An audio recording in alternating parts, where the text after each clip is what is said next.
দুর্গাপূজা উপলক্ষে ভারতীয় ব্যবসায়ীদের অনুরোধে এবারও যাচ্ছে বাংলাদেশ থেকে পদ্মার ইলিশ।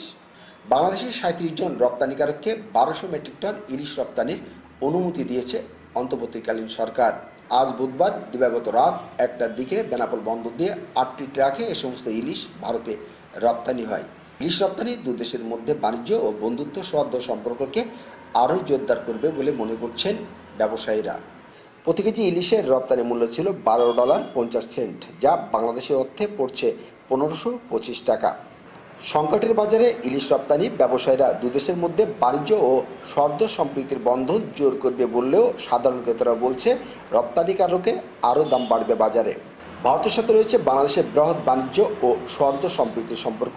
এই সম্পর্ককে আরও জোরদার করতে প্রতি বছর এদেশের জনপ্রিয় খাবার ও পণ্য পাঠানো হয় ভারতে। পদ্মার রূপালী ইলিশ স্বাদ আর গন্ধে অতুলনীয় হওয়ায় দুই বাংলায় বেশ জনপ্রিয় মাছটি। বিশেষ করে দুর্গাপূজায় অতিথি আপ্যায়নে খাবারের প্রধান তালিকায় ইলিশ রাখে ওপারের বাঙালিরা। আগে ইলিশ সাধারণ রপ্তানি পণ্যের তালিকায় উন্মুক্ত থাকলেও উৎপাদন সংকট দেখিয়ে ২০১২ সালে দেশের বাইরে ইলিশ রপ্তানি বন্ধ করে দেয় তৎকালীন সরকার। তবে ২০১৯ সাল থেকে বিশেষ বিবেচনায় কেবল দুর্গাপূজাতে আবারও ইলিশ রপ্তানির সুযোগ দেয় সরকার।